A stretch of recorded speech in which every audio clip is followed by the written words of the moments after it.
Hello everybody, welcome to Theology 101. Today we are going to see whether Bart Ehrman, a former Christian theologian who turned into a skeptic, is right in saying that Jesus himself never claimed to be God. When giving an interview to promote his book, How Jesus Became God, Ehrman says this: during his lifetime, Jesus himself didn't call himself God and didn't consider himself God, and none of his disciples had any inkling at all that he was God. Is this true? Let's jump in to find out. One of Jesus' closest followers, the Apostle John, argues that Jesus is preexistent. What this means is that although his life began on earth as a man, his existence as a person began from all of eternity. Look at how the Apostle John explains this. In the beginning was the Word, and the Word was with God, and the Word was God. He was in the beginning with God. All things were made through him, and without him was not anything made that was made. Matthew, Mark, and Luke begin their Gospels with Jesus' birth, but John goes all the way back to creation. He takes us to an empty stage before anything existed, says that all you will see is the Word standing on the stage. The word beginning has the idea of origin. So John argues that from the origin of all things, the Word was there. What is the Word referring to? Well, later he tells us. And the Word became flesh and dwelt among us,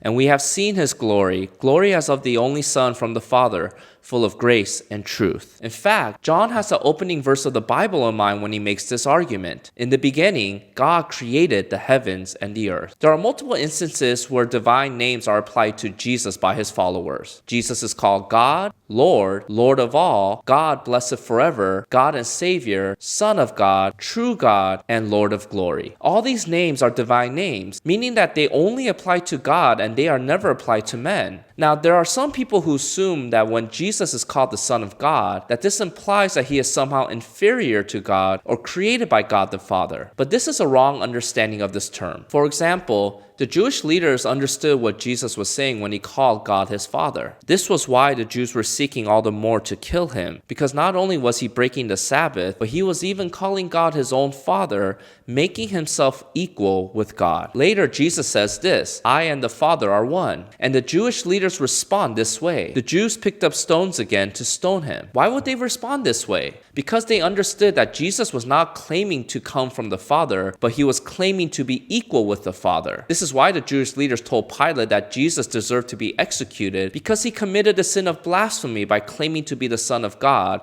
making himself equal to God. Now you might be wondering, what about passages that call Jesus the only begotten Son or firstborn of creation? This sounds like Jesus was created by God, right? First, the phrase only begotten means unique and does not refer to procreation like a relationship between a human father and son. Instead, only begotten is saying that Jesus is the unique Son of God. Second, the phrase firstborn from Colossians 1:15 does not mean that God gave birth to Jesus and now he is the oldest son of creation. Instead, the word firstborn comes from the Greek word where we get our English word prototype. It is the idea of being the model or the highest form of something, which is why Paul says that Jesus is the image of the invisible God. Now, what does the word image mean? Image represents something else. When you see a picture of a mountain, that picture represents a real mountain. Now, typically a sign of a mountain is just an image of a mountain, but does not share in any of the characteristics of that mountain. We wouldn't expect a picture of a mountain to be made from rocks, right? But according to Greek philosophy, an image also shares in the reality of what it reveals. So an image of a mountain, for example,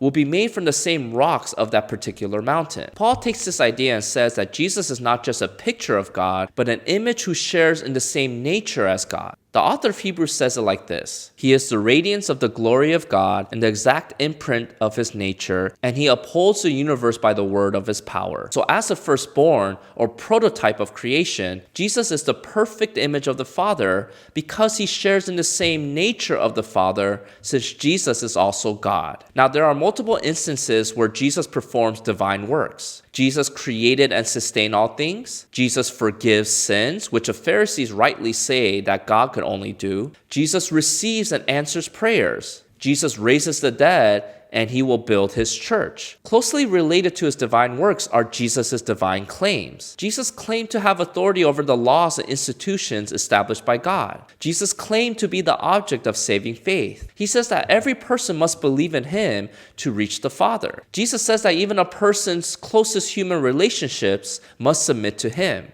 He claims that a person's spiritual needs are only satisfied in him, and Jesus receives worship from people while men and angels refused worship. Finally, the Bible explains Jesus' deity by saying that there's a divine oneness between God the Father and him. To see Jesus is to see God. To believe in Jesus is to believe in the Father. To hate Jesus is to hate the Father. And to honor Jesus is to honor the Father. And to receive Jesus is to receive the Father. Clearly, Jesus claims to be one with the Father, such that whatever is done to him is also done to the Father. Let me give you an example where Jesus claims that there's a divine oneness between God the Father and him. During the Feast of Tabernacles, there will be a lighting ceremony taking place in the court of the women in the temple area. There will be 4 huge golden lamps with 4 golden bowls on each lamp. 4 priests will climb up a ladder with jugs of oil and pour oil into each golden bowl. These golden lamps are said to have lit up the entire city of Jerusalem all through the night. And during the night, people will be dancing with torches in their hands, singing songs while the Levites will play musical instruments. It is during this lighting ceremony when Jesus stands in the court and says this, "I am the light of the world." The Pharisees object to Jesus' claim, saying he cannot make any claim about himself without witnesses. So Jesus responds by saying that the Father testifies about him. This is where the Pharisees say this. They said to him, therefore, "Where is your Father?" Jesus answered, "You know neither me nor my Father. If you knew me, you would know my Father also." So is Bart Ehrman right in saying that Jesus never claimed to be God and that none of his disciples has any inkling that he was God? Not quite. Instead, we see divine names, divine works, divine claims, and a divine oneness between God and Jesus. It seems that Jesus was clear in claiming to be God as evidenced by the Pharisees continually seeking to kill him